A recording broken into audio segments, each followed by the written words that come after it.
예전하고 다르게 문화생활 방식이 그냥 보는 것으로만 그치는 게 아니라 직접 만드는 것으로 많이 바뀌었거든요. 그래서 직접 체험하는 것 자체가 문화의 한 장르가 되었기 때문에 이렇게 DIY, 각 분야마다 DIY가 있는데 그래서 DIY가 더 많이 관심이 높아진 것 같아요.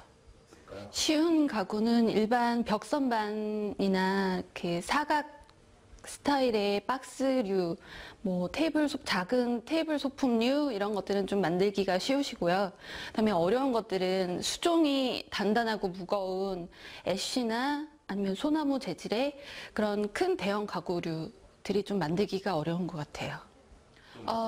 처음 DIY를 접하시는 분들이 하시기 쉬운 것들은 이런 그 사각 스타일의 사각형의 나무 연필꽂이 정도 이런 걸로 시작을 하시면 그 가구들이 사각툴이 기본이기 때문에 그런 걸로 시작을 하시면 하시기 좋을 것 같아요.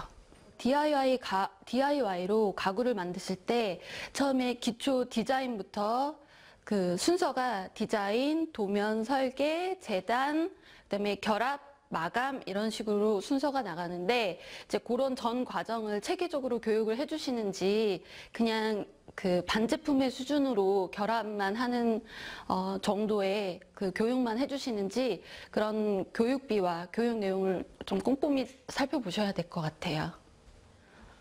일단 공방을 창업하시기 전에 창업을 어떤 방식으로 하실 건지 다른 선행하신 분들의 그런 창업 과정이나 절차를 먼저 좀 학습을 하시고 알아보시는 것이 중요하고요.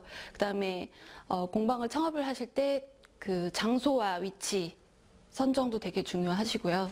그다음에 그 공방을 하실 때 그냥 그 개인이 가구 주문을 받아서 혼자서만 운영을 하실 건지 아니면 그 본인과 같은 그 창업자들을 교육을 하시는 교육 양성까지 하실 건지 이런 창업에 대한 그 방향을 좀 많이 살펴보시고 나서 이제 창업도 그 본인에 맞는 걸로 하시는 것이 중요할 것 같습니다.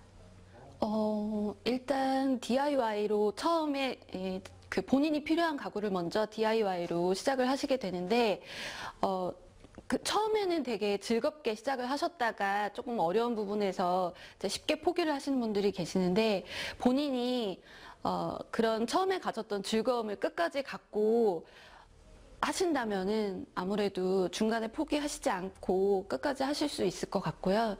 그다음에 그게 잘 되셔서 창업까지 가신다면은 그 색다른 아이디어와 아이템을 계속 개발을 하시는 것이 또 중요할 것 같습니다.